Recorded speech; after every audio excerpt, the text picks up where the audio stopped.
Brian. Hey, good afternoon, everyone. Brian Falloon, I'm the 21st Century Grant Coordinator, working with Amy out of Northrop in Community Ed.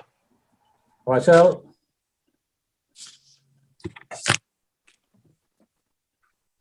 So I'm Rochelle Schultz. I'm actually the new program coordinator for Lutheran Social Services of Minnesota. Ali. يتكلم مع علي عمر. Yes, go ahead. Yeah, okay. My name is Ali Ibrahim Abdi. I'm here is the Somali Communities Organization Sports Coordinator. Nice to meet you guys. Abdullah Mursal. My name is Abdullah Mursal. I'm in Rochester. So today I'm going to talk about mediation in the Somali culture. Thank you. Yahya. My name is Yahya Ahmed. I work for Rochester Public School District. I'm also a Community After School Program Coordinator. I also work for RACP, Rochester Health and Community Partnership.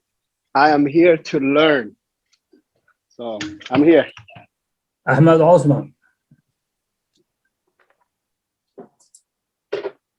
Good afternoon, everyone. My name is Ahmed Osman. I'm a program manager at IMA and also a Somali community member. And I'm here, like I said, to learn. Yeah, at this stage. You know already, Ahmed. Okay. Dr. J. Allen. Hey everyone, I'm with IBM and I've worked with Omar and this team for 4 years. IBM has given a number of grants and they were used to purchase the computers and other pieces of technology for the tutoring center. Thank you. Charlie Funk. I'm sorry if I say same pronunciation. So, Charlie, you are up. Hello, I'm Charlie, and I'm a tutor for the Somali American Social Service. Kylie. Hello, everyone. I am a program coordinator for the Center for Health Equity at Mayo Clinic, as well as an RHCP member, a longtime partner of Omar. So, I'm so sorry. And Sasa, thanks for having me. Good to see a lot of familiar faces. Savita. Hi, I'm Savita Kataria. I am the organizational equity strategist at the Diversity Council and know Omar through Community Mobilization Resource Coalition, where Omar is a member also. And of course, many people from the school district, Amy and I. So happy to be here, and I'm here to just learn, like everyone. Thank you for inviting, Omar. So I'm the last. Okay, go ahead.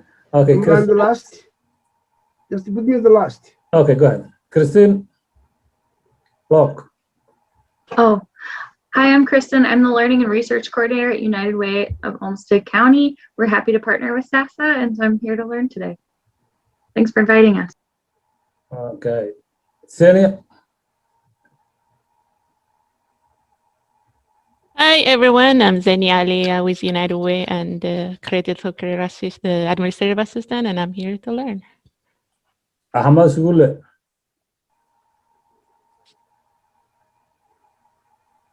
We can hear you. You are mute. We can hear you, Ahmed. Welcome back. Mr. Guy, RCTC. Hi, I'm Guy Hammernick with Rochester Community Technical College. I'm in the Ed Tech department and I'm an adjunct mass comm faculty, and I also run the Rochester Public Access. So I'm airing this SRO program 4 nights a week and 2 times a day. Ron. Thanks for inviting me. Thank you. You are mute. You mute. We can hear you. There we go. Hi, I'm Ron Urbanski, Program Director for the Lutheran Social Service AmeriCorps Seniors Programs. Thank you.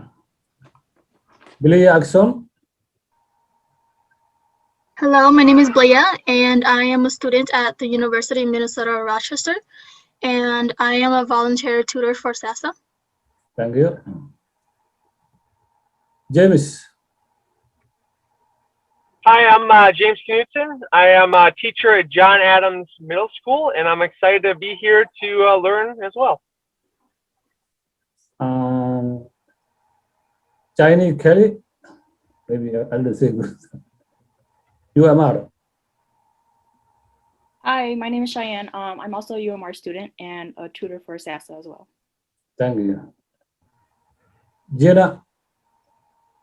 Hi, my name is Jenna Gustafson. I work for Lutheran Social Service in Minnesota. I'm an AmeriCorps Vista volunteer working on volunteer engagement statewide.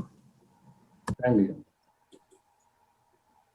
I think now it's the last one, Mr. Farah. Welcome. My name is Farah Adam, as you see here. I'm retired admission and academic advisor at South Central College. Also, I am a chairperson of Somali American Association and Somali Social Service Association, SASA. And also, I am the instructor and the founder of Somali courses, Somali 1 and Somali 2 at South Central College. And nice just for attending. I'm very glad for attending for this presentation, and thank you so much to everyone. Okay, now Farah, go ahead. We start your presentation.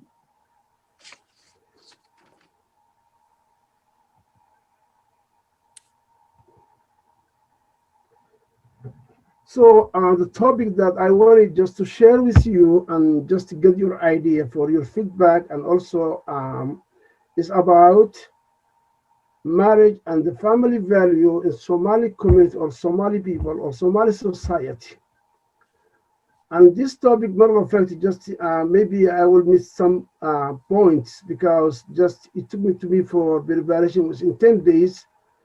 And this topic was the idea and the suggestion of Omar. Thank you so much, Omar, for that. Omar just selected the topic and just I did survey and research for within 10 days. So maybe I will miss something for that. So I'm sorry for that. That's the excuse for ahead. So the marriage and the value, first of all, I want to start with the family value, which is the basic foundation of the marriage. So as we know, based on the cultures in Somali community, they have collective culture, which means that they share with common responsibility. For example, solving problem as a collective, educating the children as a collective, as you see in the screen of the PowerPoint.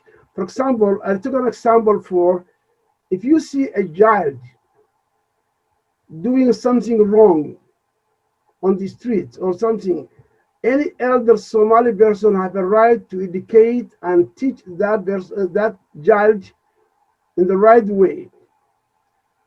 It's not important whether that parent, that person, or that elder is the father or the parent of that child. Nothing to do. That's community sharing for disciplining and educating the children. So that is the part of the collective culture. As we know, in the Western countries, it's very difficult to educate a child who's doing something outside which is wrong. It's impossible to do. But in Somali, our culture is collective. On the other side, according for economical side, for helping each other. That's kind of the second point, PowerPoint. For families, they try to collect wealth to support those who are in need. And sometimes they are connected with the based of the relative or relationship. So it's kind of is going like, for example, the best example here is since it started when it started for the civil war from Somalia up to now, Somalis who are in the Western countries or outside Somalia, they send the remittance helping their extended families at back home.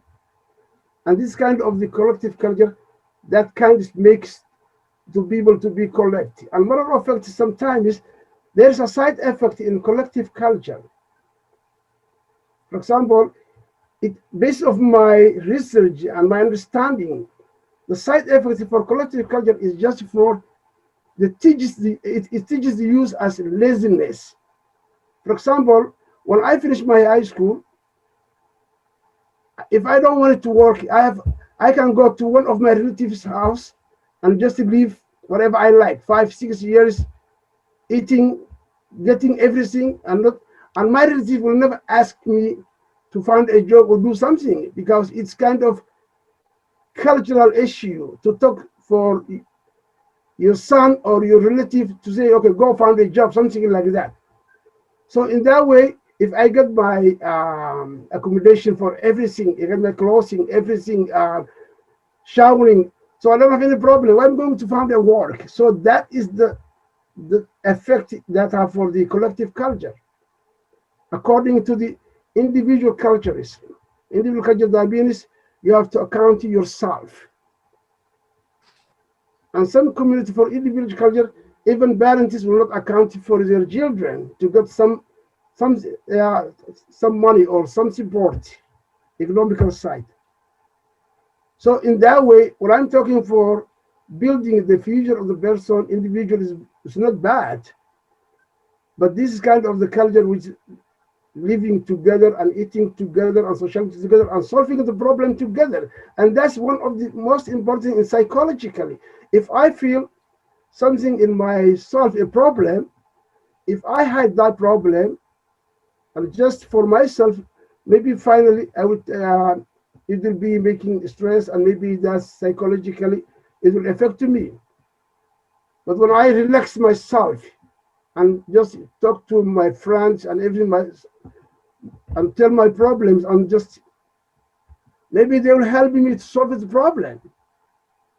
So that's kind of an example for the collective culture, which Somali culture, and also the individual culture. So also I want to talk about the elders.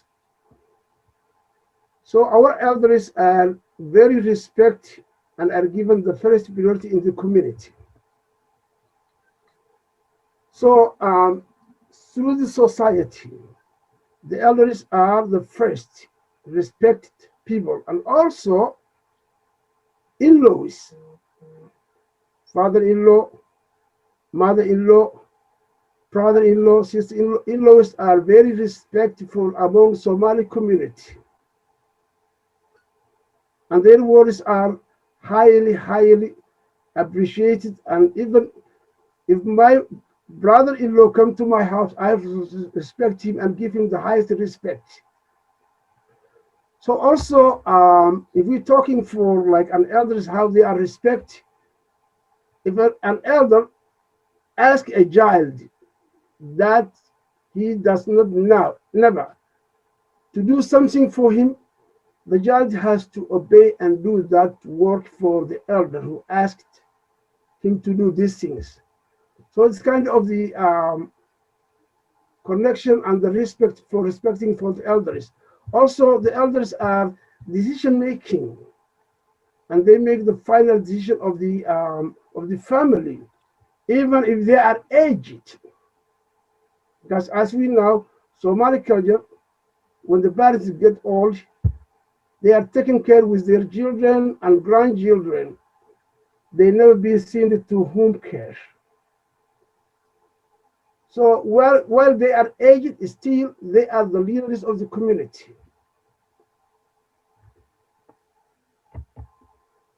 So this is something that I want to talk about, the family line, which means counting and connecting the linkage from father to up to the so like 15, 20 linkage for forefathers. That's the family line. And family line plays an important role for the collective culture.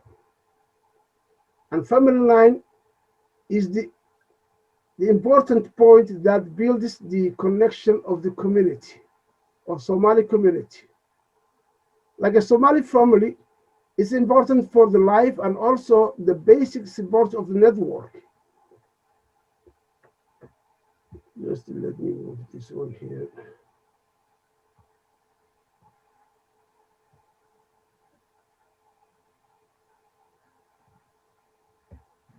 So as you see here,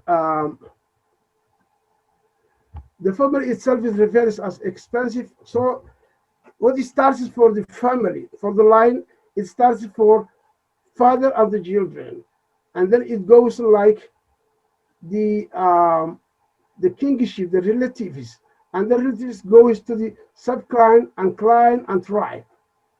So that means every Somali person is able to count starting from his or her name to the up to last linkage. So going to at least 30 or 35 or 25 linkages of names. So these are the connections. It starts with the family and then extended family and then goes to the sub-clan, clan, tribe, and so on. And that builds for the group together. So, and that is the base of the shared ancestry. So I want to talk about the marriage here. So when I'm talking for marriage,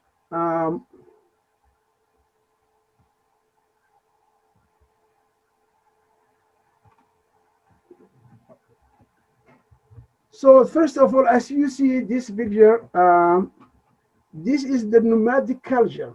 As you see, the girl is just, they braid their hair, and also the boys, they make their afro. So this is kind of sample of showing these beers for that they are ready to be married, to get married. So in a nomadic culture, it's a very difficult to make dating. There's no something like dating and something like that. So so this is how the system works. When the girl become very mature enough for age of 18, 19, 20, she locked her hair or she braided her hair, which is a sign that she shows to her peers that she's ready to get married. And some cultures and some regions in Somalia, the boys, they used to build their afro, which means I'm ready to get married. So in that way, the life in the nomadic is very difficult. And the meaning of this youth or peers are very difficult. So this is what they arrange making for. They make what we call for wooing youth night secret meeting. So that means at midnight, the boy just travels to where the girl lives and just the girl, he wake up the girl and they talk together and they make decision for that. So it's kind of just for wooing, which is happening only for the night as a secret meeting. So that's kind of the part of the system in nomadic way. And we will see for in the urban areas how the marriage will work.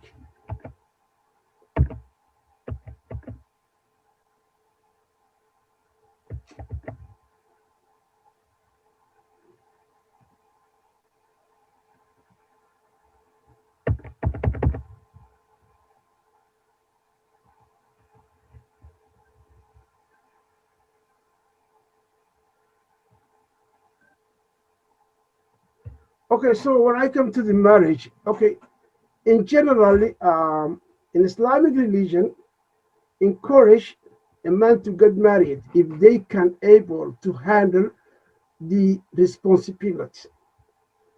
So there is a lot of responsibilities for getting married in Islamic system. So Islamic first encourage every Muslim person to get married, especially the boys, if they can handle the responsibility, which is economical side and also for taking care for his household. Because when you get married, you will be responsible for taking care of your house, your household, everything from A to Z. So like giving your husband whatever she needs, her food, her clothing, everything that she needs. She's a queen, so you have to fill out her mouth everything that she needs. So that is number one. That's the most responsibility, as well as parenting. If you cannot be able to be a father or parent, you cannot take responsibility. But Islamic religion encourages, and also Somali culture encourages to get married as soon as early as it possible. And most of the parents encourage their children to get married while they are young. Because in Somali proverb, there's a proverb says, there is three parts of fathering.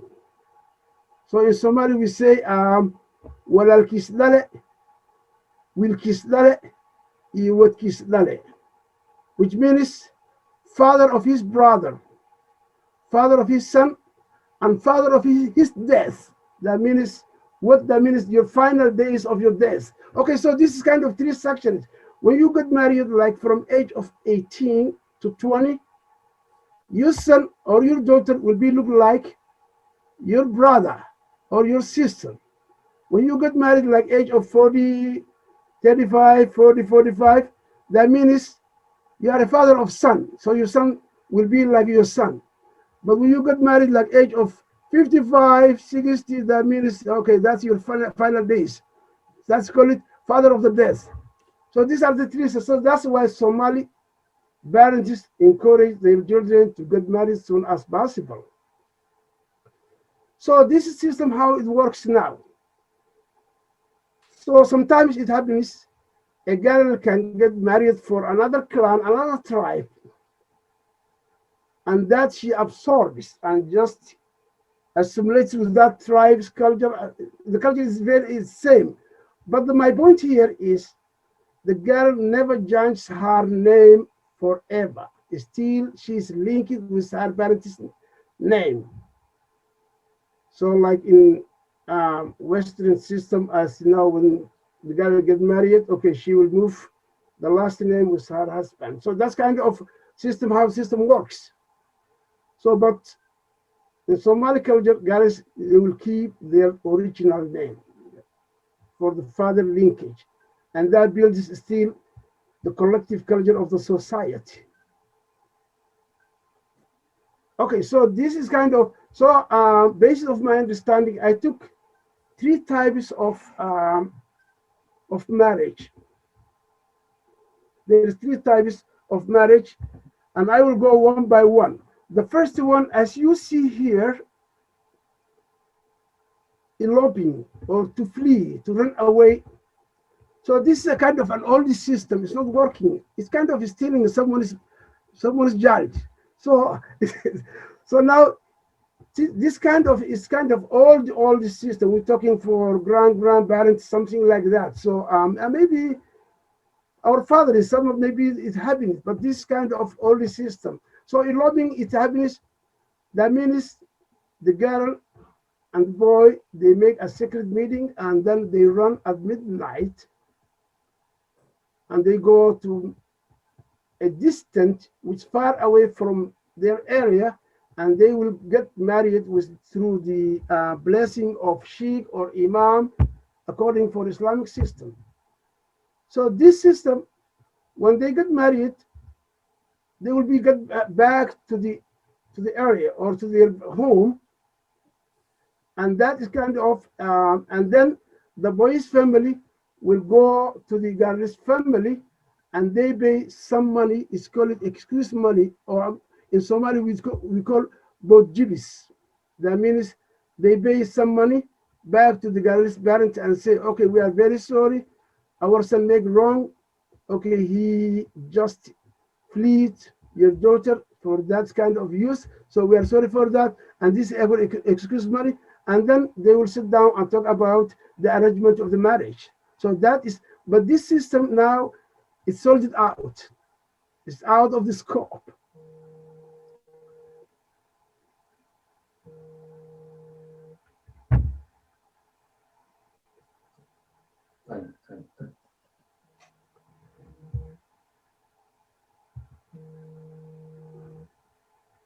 So So this system is out. Also, the other one, number 2, is called arrange it. So when we're talking for arrange it, is kind of this decision for arrangement comes from the girl's parent or father's parent, one of them. That means that's decision for the parents. So parents suggest who will marry for their daughters or will marry for their son. Okay, so the suggestion comes from the. Can you hear me? Yes, yes. Yeah, okay, that would be great. Okay, so I think time is running out, so I will just make short. So this arrangement is coming from the parents. Parents make a decision, and then they will inform their decision to the children, girls or the boys, and the most of the daughters they obey their father's decision. So, and this type of arrangement now is moving that the parents let their children to meet together and just to make their decision. So the third part is called requesting. That means first of all, the pair meets first. That means the boy and the girls they meet and they make decision, the arrangement for their marriage. So when they decide it, then they will inform or disclose their decision to the parents. The girl says to her parents, we decided, I decided to get married for that boy, and the boy will inform his parents, and then the both parents will come together and they will arrange for the marriage, how the expenses, they will talk about everything. So, and also the boy's family asked permission for the girl's family to get married their son to their daughter. So that's how system works. And then after that, elders come to the both sides and they will make an appointment. So there is there is 3 payments in Somali culture marriage. The first one is called Sorio, and the second one is called Yardo. So Sorio is the money that that the boys pays to the bride for the day of the engagement, and Sorio is the money that will be given all the guests that are attended for the wedding day. And Yardo is a special money for the family and extended family, like cousins, like uncles, like aunties, something like that. That's Yardo. And Meher is for the, so the exact amount for the Sorio, that means Sorio means reception or welcoming. That it depends, the amount it depends for the wealth of the boy's family. If they are rich, maybe they can bring for 5,000 to 3,000, something like that. But if the economic is normal, maybe they can bring 1,000, and that's for those who attended for the celebration of the wedding. And also this money, the bride's family are responsible to distribute the money to the people who attended for that. So also there's a meher, which is dowry. So this meher is special for the girl. So like this picture, as you see, it's kind of attending for the celebration of the engagement. So the meher is the money for that allocated to the girl, for girl. Okay, so this meher is decision making, is decision between the bride and the groom. The boy and the girl, they sit together, they will talk, discuss, okay, and then they will just, for this day, the boy will say, okay, that amount is the meher that we decided, I and my husband or my bride, okay, and so on, whatever.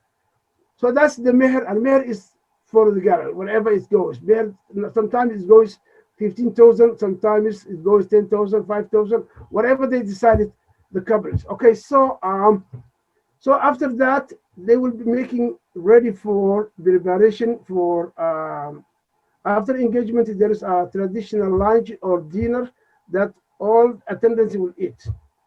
So mostly this time of this time of the engagement, most attendees are men and boys are. So are male, but there is some female down or another room. So that's relating when the engagement is ended. And engagement is going just we call Imam, and Imam is blessing from Quran and make engagement, and that is. So I think this will be the last. Okay, so so there is in the evening time, it's a time for women. The evening time, women they gather and they make body as the bride dressed like wardrobe, like Western, as you see for that, and also the other women they dress with dira. So on the seventh day, there's another body we call it the seventh day body. So and we call shasar. That means the bride will put every one of the ladies on her head scarf. So this scarf is called shash, which is different than the normal scarf, which is different. So shashar, that means it shows that girl from now she's out for the life of the single. She's a married woman. So that's the concept of shashar, as you see the picture. And this is an example of the shash. It looks like it's totally different for the other one. It's kind of very soft and silk. And I will call Abdullah Mursal and to give you a little short about how is the mediation in Somali culture. Abdullah, welcome. Hi, everybody. Do you hear me? Yes. Okay. First of all, I do apologize because I'm not well prepared and I'm not good for this technology. Zoom is my first time to use it. So if I make any mistakes, please forgive me. The topic is mediation. Mediation is something that is very, very important in the Somali community because most of the people live in urban areas. They don't have courts, they don't have judges, they don't have police. So if anything happens, it must be mediated. So this mediation is driven from the religion. The religion, there are many verses in the religion that encourage people to mediate, to solve the problem. I really make it short because most of the time has been taken by my friend. Mediation can be in three ways. The most important are three. Mediating between two people, mediating between a couple of married people, a man and woman who are married, and mediating tribes. And they have different levels. For example, every community has people who can mediate. Not everybody can go to the mediating area. Elders and people with religion, the people who are mediating. So, for example, if a conflict comes between two persons, they are two men or two women, one of them will go to one of the elders and complains about the other person. So elders came together from both sides. Mostly they are neutral. They don't help or they don't lean to any side. They must be, and it must be by the religion. So they have to control the problem. Otherwise, death will happen. Someone will kill the other person. So they came together. They call both sides, and what they do is they will call witnesses. Either they will hear the witnesses in front of each other, so they will decide and they say, you are wrong. You are the problem. It can be punished. It can be forgiven. They can tell him, please go and ask forgiveness to your friend, or they will punish him. You have to pay this amount of money if there was injury. The second one is to mediate couple, married people. Mostly, marriage is one of the most important aspects of our community. We like to keep marriage and to avoid divorce. So if anything happens, the first 10, 15 times, they keep their problem in the family. They don't want their problem to come out. But if the problem comes out, either the wife comes to her relatives, or he comes to his relative and he complains about his wife, or she complains about her husband. Elders from both sides will come together without bringing both sides together. They will contact with the wife one time, and they will contact with the husband one time. They will collect information. They themselves, they are well experienced people, so they will find the problem. Then in that way, they will solve the problem. They will say, either the husband is, you are wrong, you made the mistake, you have to take care of your wife. Or they will tell the wife, you made something wrong, you have to take care of your family.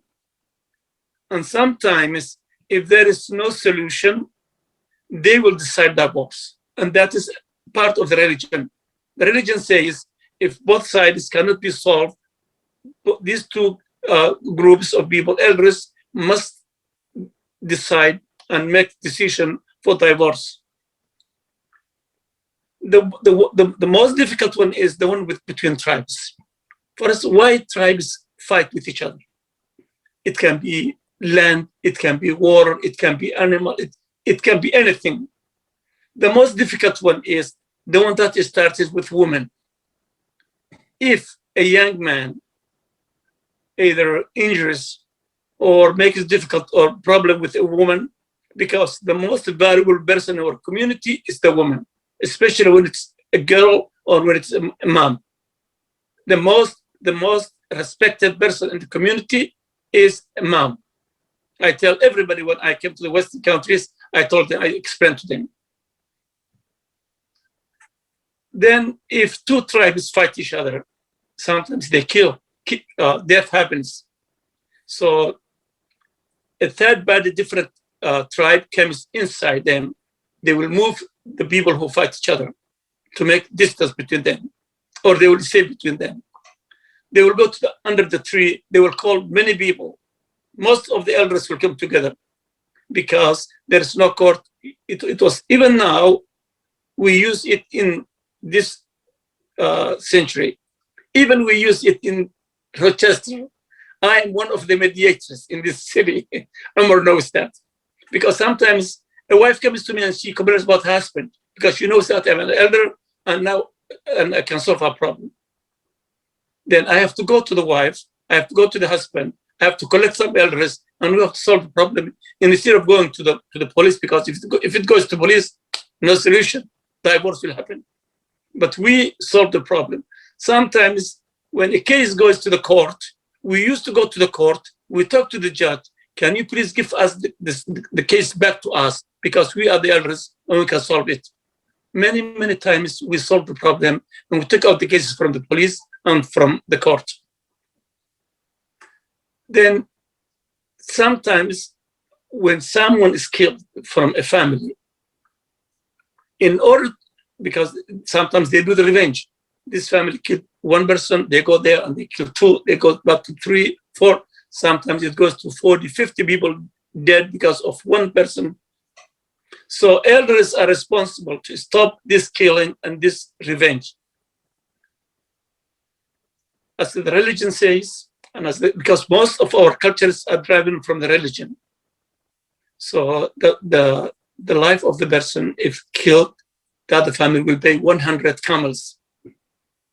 Even now, we evaluate the 100 camel will be either $100 or $500 when we are in the US. But still, we are using it.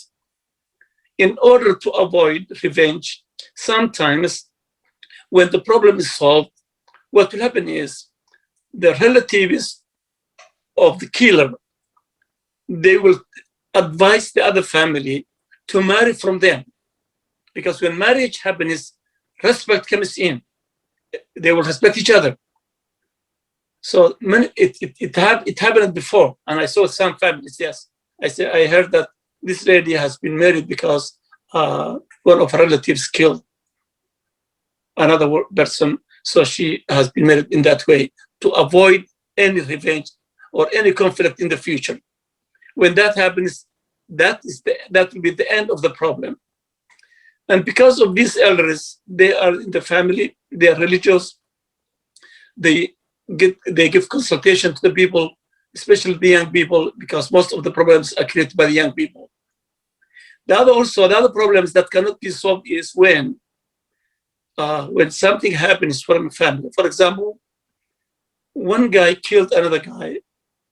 So elders from the guys who killed their elders, they went to the other elders. They traveled miles and miles and miles. So young people who were angry came in the middle of the families, and they killed the elders. That problem never ever solves. Never. It takes longer than any other problem. Because why they kill the elders? When elders are killed, the problem exists for a long time. So mediation is a process that helps our community to solve problems. If I give you a good example, when I was in Rochester, I used to work with the senior center for the Somalis. Then a lady called me, and she called my phone, and she called me and she said, I have conflict with my husband. Do I have to call a police, or you come to me? I heard that you are mediator. I said, please don't call police, please. And it is now evening, I cannot come to your house. So are you away from the house? She said, yes. So please come to me tomorrow morning to the center. She came to me to the center, and I prepared 5 elders, 5 seniors. They sat with her, they asked her the problem. So in our culture, if somebody complains something, don't judge unless you go to the other side. So they said, okay, stay here. We will go to the husband and we'll check him. They found a husband who is sick with diabetes, blood pressure. He never comes out of his house. And all the family are in 1 year in the US. And that year they are in Rochester. So I don't know who gave her consultation. She had 5 TVs in the house. It was almost 10 years ago. She has a cell phone. He gets SSI. He gets support from the government. It was $600. And he pays $350 for her cell phone. And she's complaining about him. So he decided, please take this one, the $600 from the government, take care of the children. I will go to my daughter from another wife who lives in Minneapolis, St. Paul. Then that's why when the conflict started, and she came and she said, I have conflict with him. Elders came back to the center and they said, do you have the cell phone? Yes. They took the cell phone and they crashed it. They said, why you are using the cell phone? Are you a businesswoman? Why you are using this? Why you are spending $300 that needed for the family for the phone? They went to the house. They took 5 of they had 6 TVs. They took 5 TVs to the pawn shop and they got the money back. Then after 2 years, I visited the family. They were in very good condition. Then she said, oh, you are the one who saved my family. And I was very happy to hear. And I wrote a note, a report, and I took it to the police. That time I was friend with the police officer, and I gave him, because I was comparing that matter to another case. A young girl called police, and the police came and they arrested the husband. It was Friday. We can't go to him Saturday because no office is open. Sunday, he was in the jail and he divorced his wife. And it took to us almost 7-8 months to solve the problem, and we never solved the problem because divorce happened. And I said, these 3 numbers, 911, creates divorce, creates problem, doesn't solve the problem, but we can solve the problem if we reach. If one of them tells us the problem before, we can solve the problem before it goes to the judge, before it goes to the court, before it goes to the police. So mediation is used in the past, in the present, and in the future. Everybody will use it because we found that it is very, very helpful to solve problems between families, problems between people. Even now in Rochester, some young people, when they have conflict with each other, they come to us, they come to the mosque, and they complain. They say, I'm complaining about this guy. Do I have to go to the police? Do I have to fight with him? Or do you have to solve it? We call them in the mosque. We ask them questions because in the mosque, that's the center of the religion. nobody can lie, then we usually use to solve the problem. So mediation still is used in the community, whether they are in the Western or whether they are back home or whether it was in the past, and we will use it in the future because it solves problem. Because mostly I have 7 sisters and they are all married. I and my brother, who is older than me, our all responsibility is to keep them married, to stay with their family, to stay with their children, to their husband. If they complain, I have to fly, to take flight and go to them, and I have to mediate them, because family is the best. Thank you, Abdullah and Mr. Farah. And I will give the chance all our participants if you have any question, the 2 gentlemen. And I agree, Abdullah, he is the one of the mediation, and also we have resources to use him when we need him. Tell me what you do, Abdullah. And welcome, guys. Anyone is open question? So I think the time will be close now. Where is Mr. Brian? I think he has a question. Go ahead, Brian.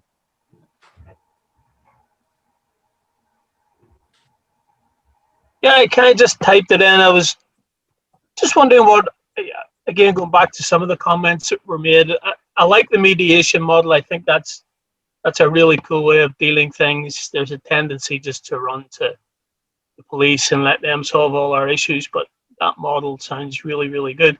But from where I'm from and where I'm coming from with my work is, what are the main issues facing Somali youth in Rochester?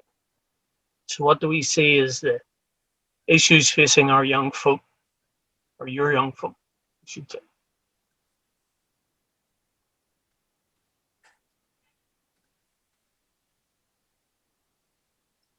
Well, this is Ahmed. If I can jump in about mediation, there's something that I would like to add it into. It's a little bit different back home when, let's say, there's a dispute between 2 people, or husband and wife, or either 2 elders or something like that. Usually, the elderly council will make that decision, and that decision is final. Now, because of what we have been exposed to other cultures now, because we moved into the Western world, or either in the Eastern world, I mean, whatever you want to call it, things are a little bit different. Right now, even Abdullah can attest to that, that it's that mediation is possible, and it's done when the 2 people agree that whatever the outcome of the mediation, that they will abide by that.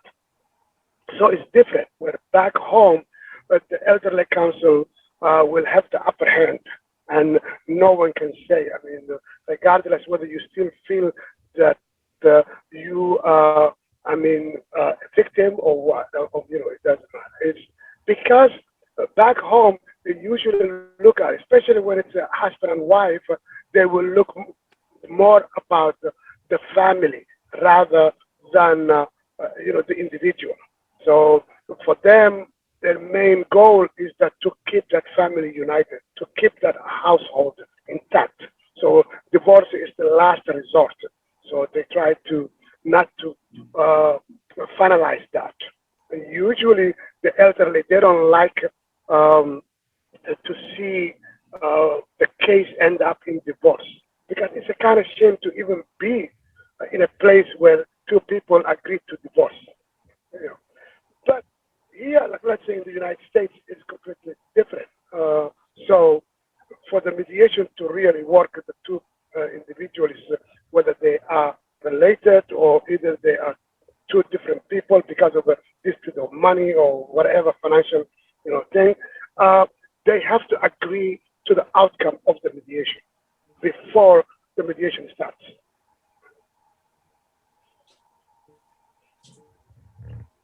Thank you, Mr. Ahmed.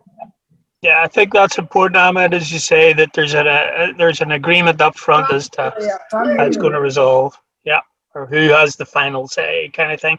And is there a restorative justice piece in the, if it goes so far? Is there a circling back to having some sort of restoration once the mediation's done?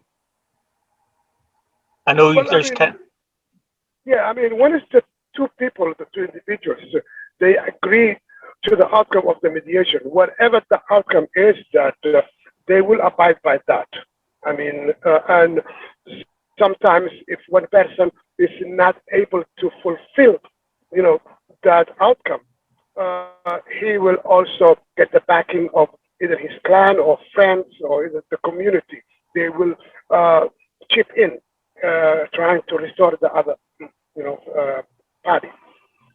So yeah, I mean, it's much more complex than just, the outcome itself, because we are not back home. Back home, if the elderly, they decide and they say, okay, well, let's say Mr. Ahmed is the wrong party, so they have to pay this much, and he does not have the financial capability of that.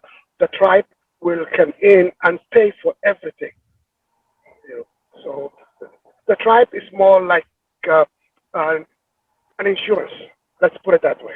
I mean, even when someone kills someone else, in order to stop the cycle of revenge and things like that, the tribe will jump in and pay that compensation to the other tribe to stop that cycle, to stop, like when Abdallah was talking about the revenge and all that, because that is something that when the tribe does not pay the compensation, usually that cycle will never end. There's going to be this revenge cycle that keeps continuing. That's a good point. I want to add one thing about that mediation. And sometimes if one tribe kill another tribe, that tribe decided to bring the killer to give them that other tribe. So easily they solve it. They say, this is Ahmed, he's a killer. For example, not Ahmed, yeah, not you. Take this guy. And then the tribe, they feel the fair and they say, okay, we can forgive him this guy. And they take the money from that, that other tribe. That the issue is solved immediately. Some tribe, they can make that decision. And one thing is that also that throughout this presentation, you have never heard the word appeal. I mean, because the mediation and all that, that is the final decision. So there's no appeal. There's no recourse for any appeal. So that means finally mediation is a life of Somali society. Absolutely, So absolutely. That's the bottom line. That's true, that's true. A good example is, for example, 15, 20 years ago, something happened. The elders who solved that problem, they made a decision. After 15 years, the same thing happened, but it is the reverse. Then the elders say, oh, the elders who did that decision maybe died and they all they left. They say, okay, history teaches us that 15 years ago, the same thing happened to our family. We did the problem. And the other guys, they solved in that way. So we have to follow that steps and we have to be the same. So always mediation is very important in the community. Thank you, Abdullah.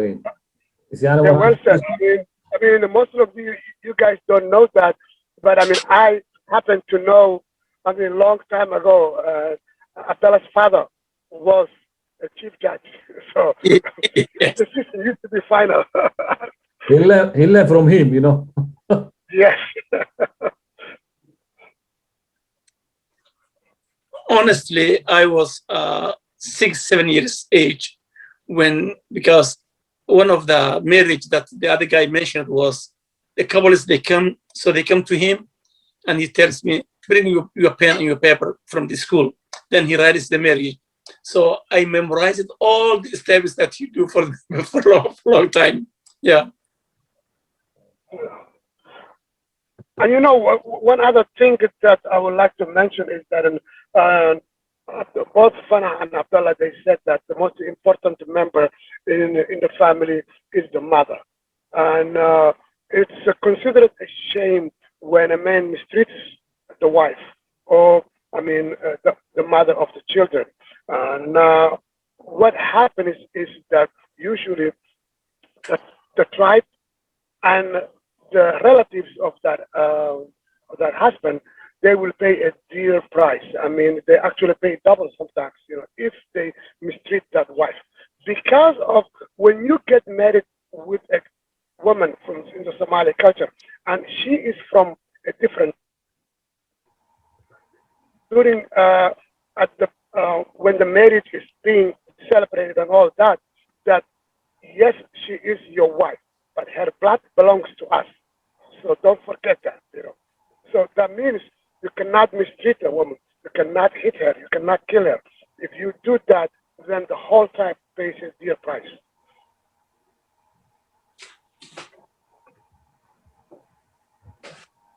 Thank you, Ahmed. So anyone has a question? I apologize if I missed this, but did we circle back to Brian's original question about youth in our area? Well, yeah, I mean, youth is a very complex issue. I mean, because of the majority of the youth here in the United States, I can tell you one thing. They do not abide by the culture, the majority of them. I mean, for them, it's that they believe they are in a different world. The culture that was taught by their parents and grandparents and all that goes out of the window. And now it's very difficult to solve their issues. I mean, there are disputes between them. Mostly of the time, by the time elderly, they try to rush in and try to work out the dispute, it's already too late because they could have been either injuries that are very severely. There is a lot of criminal, it becomes a criminal issue. So then we have to abide by the rules of the land. I mean, at that time. So it's a very difficult, subject when it comes to between the youth because of, we all have the kids that were born here in the United States. Some of them, they consider our culture, the culture of savage, the culture of, different type of culture that is outdated and things like that.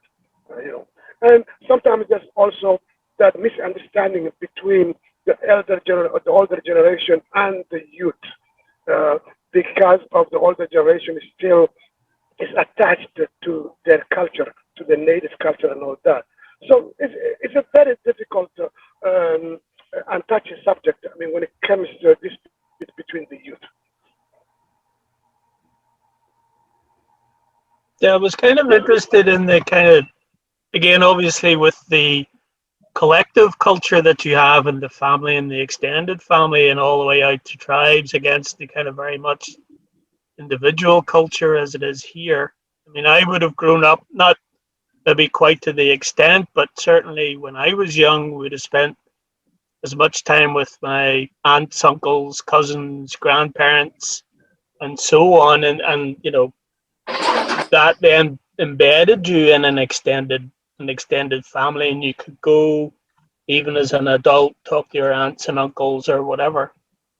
But it is a very different culture, so I'm guessing that's maybe a key friction point. You're absolutely right.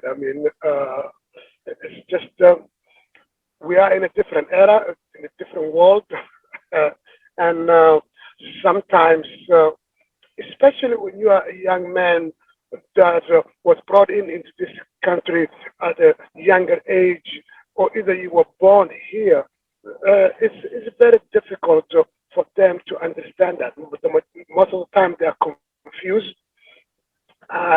They see they are the first one that actually will adopt the host country culture.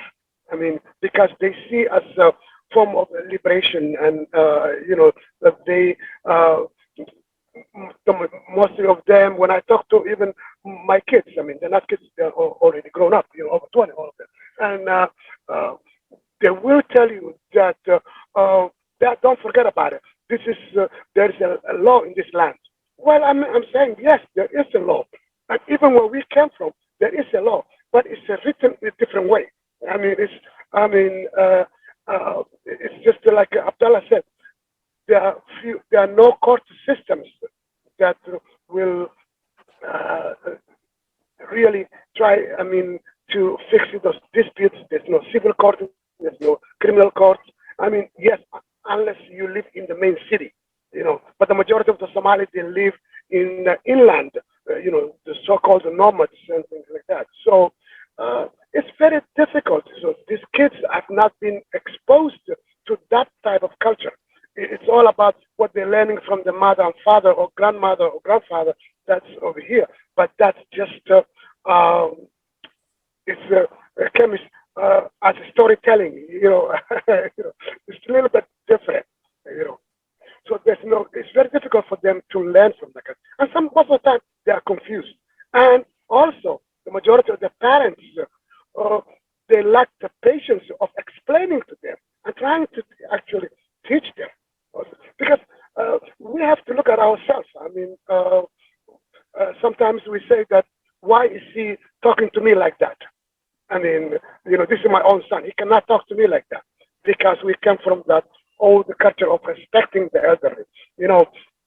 I grew up with that perception that the elderly, when he's right, he's right. When he's wrong, he's right.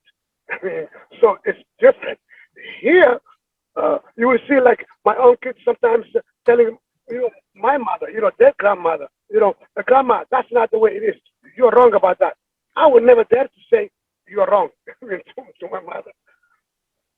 So it's different. We are in a different world.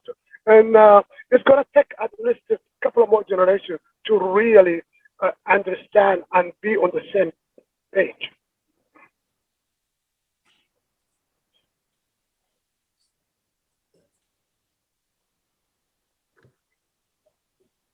And also, when Farah was talking about that kids or the children were being disciplined by anyone in the neighborhood, in the village, and all that. That cannot happen in here. so you will put yourself into trouble. But back home, if a neighbor will beat me because he saw me either smoking a cigarette or either, beating another guy or something like that, okay? Another child. My father will actually beat me more and say thank you to that neighbor. So that was different. Well, here you cannot do that. There are consequences here, even discipline is different. Over there, if someone beats you with a stick, they don't end up in jail. They actually get to be rewarded sometimes by the person. But here you end up in jail. You do that. Even if it's your own child. So it's different. So it's going to take some time for us to really digest and understand. And also, I wish that there would have been more dialogue and conversations like this in the institutions, in the schools, when you have a multicultural kids coming in and all that, So, yeah, it is, hopefully it's in progress. We can do that. I agree with you. Yeah. Ahmed, when I was 5 years old, everybody in the city that is older than me was my father. Everybody. Yeah. But if you someone doing something wrong, talk to him, hey, get out of my way. Don't talk to me like that. So you have to be away from him. Yeah.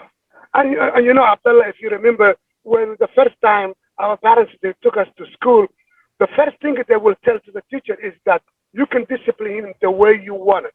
They will give him that permission in front of you. Permission, yes. Yes.